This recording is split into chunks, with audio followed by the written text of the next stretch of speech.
My next guest is Diane Kroe, a fashion designer whose unique collection of women's travel apparel is all about traveling in style while having fun. Well, Diane, great to have you here. It's such a pleasure to be here. Thank you, Shannon. Now, you have this fantastic collection of clothing. You have been a designer for a number of years. I mean, why fashion? What sparked you to want to become a fashion designer? Since I was a little girl, I've always enjoyed fashion. I love to dance. I wanted to be a ballerina. And after a while, I realized I was motivated more about wearing the tutu than I was about dancing. So I think since a young age, I had a predisposition to get into the fashion industry. So you like the costumes? I love the costumes and the glitters and the sparkles and so on, yeah. But you didn't want to be a Karen Kane?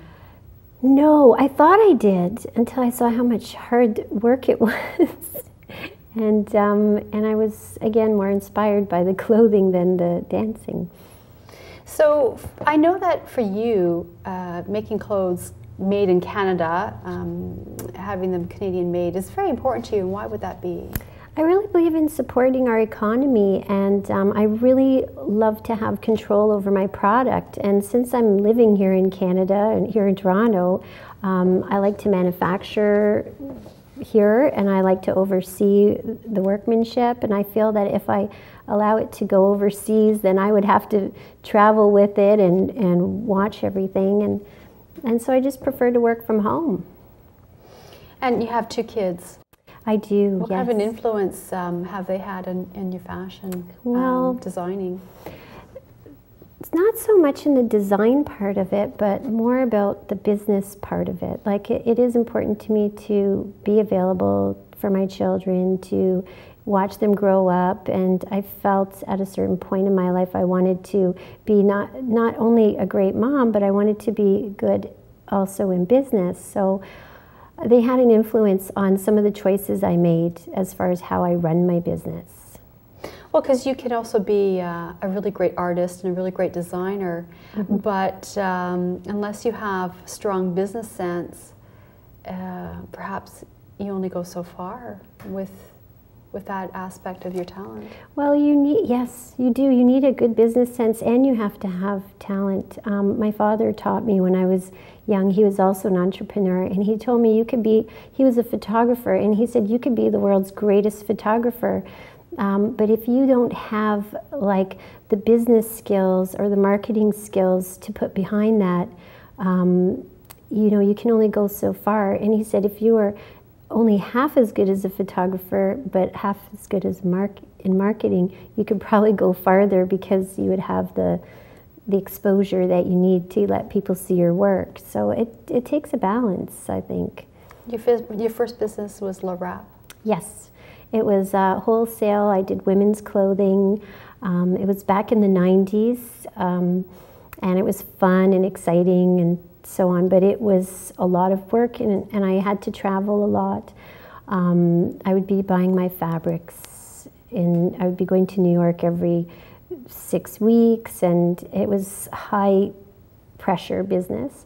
And then when I started my family, I decided that I needed to sort of tone it down, and that's when I decided to open my boutique on Avenue Road. And that was Diane Kroe? That was, yes. And I had very popular boutique. Yes, it was. It was great, and it was a lot of fun while I did it. But then I decided that I felt like having a retail store is almost like a ball and chain, because you really can't, you need to be there every day, like 365 days a year. You have to always be on it, because you've got to pay your rent, you've got to pay your staff, you've got all your overhead to consider. And I wanted to find a way to run my business in a sense where I could work really hard for a period of time, but then have time off and free time to be with my family. And watch my children grow. And that's a challenge for a lot of women, isn't it? Most women have the same challenge. It's like you need a balance, and it took 10 years of having my retail store for me to realize I really want to find that perfect balance where I can have a great business, but also be a great mom at the same time. And now, the Good to Know Minute. It's time for my Good to Know Minute, Diane, and I know you've got a great success tip. Yeah, my success tip is that I think everyone should know what success means to you. And I think when you're starting a business or you are in business, like, you really need to take the time out to really soul search and say, what does success actually mean to me? Because sometimes for one person, success may mean running a multi-million-dollar corporation, and for other people it might just mean having the freedom to travel or spend time with your family. It's different for everyone, and I think that you should know the answer to that question and use that as the roadmap to building your business model, so that when you finally get to where you want to be, you know exactly that you've made it successful because you know where you're going. Know your own definition of success, and that's good to know. I'd love to hear from you. Visit our website at ExtraordinaryWomenTV.com. Follow me on Twitter at Shannon_Skinner, or on Facebook at Extraordinary Women TV. Extraordinary Women TV, we'll be right back. You're watching Extraordinary Women TV. Welcome back to Extraordinary Women TV. I'm Shannon Skinner, and I'm speaking with Diane Kroe, a fashion designer based here in Toronto. So now with your new business, you're fully mobile? Yes, yes. It's a whole different setup, a whole different business model that I have now, and I've finally figured it out, and it's finally working for me, which is great. But this is something that has taken years to really fine-tune and figure something that's going to determine something that's going to work for you. Oh yes, yes. It took a while because I had to really, for me, it took a tragedy really of a friend of mine.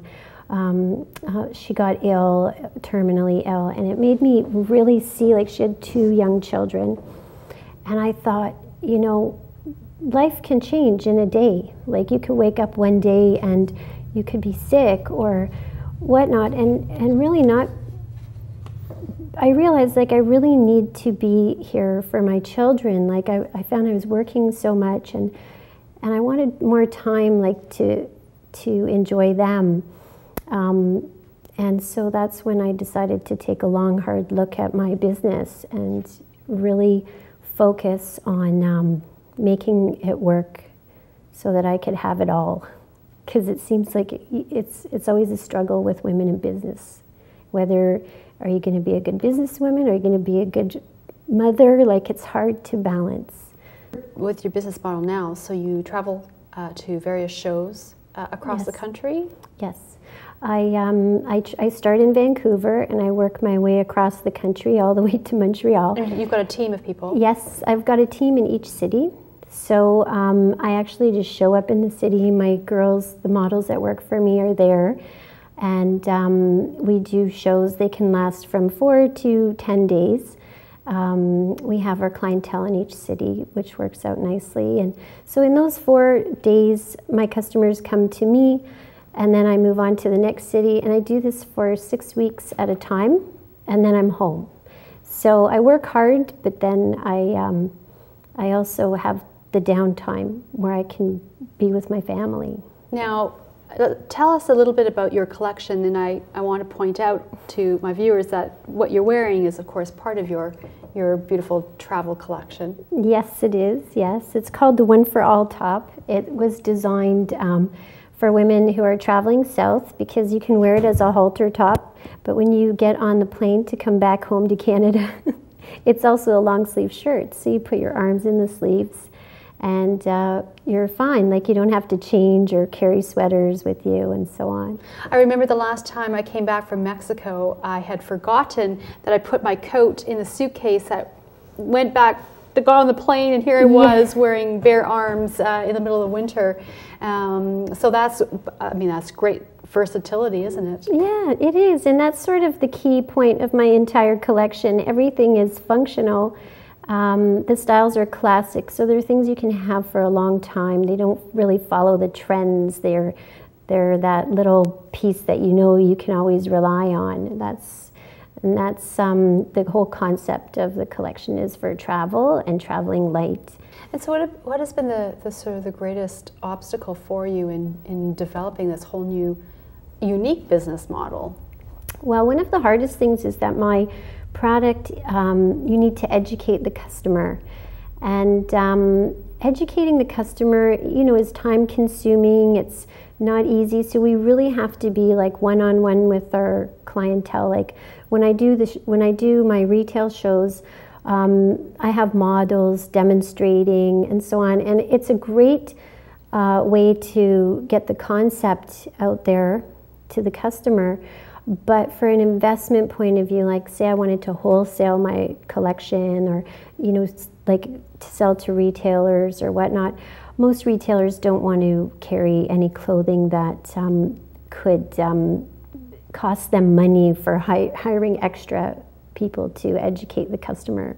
Usually they like something that's hanging and on a hanger, and it is the way you're going to buy it. You know, when you see a dress on a hanger, it looks like this is what you're buying, right? In my case, what hangs on the hanger doesn't look anything like what it actually is when you wear it. So getting that point across to the end customer is a challenge.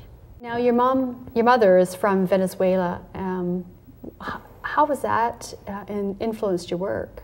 Well, I find that since I was a young child, we used to travel quite often to go and visit our relatives, and so as a little girl, I remember my mother always it was in the day when you go flying or traveling, when you get off the plane and everyone's waiting for you, you have to look put together. You know, she would always make sure we had our pretty dresses on and all of this. So I guess having that memory of like, you know, presenting yourself when you get off the plane to your family was one thing. But also I just love the way Latin women, they celebrate their curves. Like they are not like us. Like we are so much more conservative.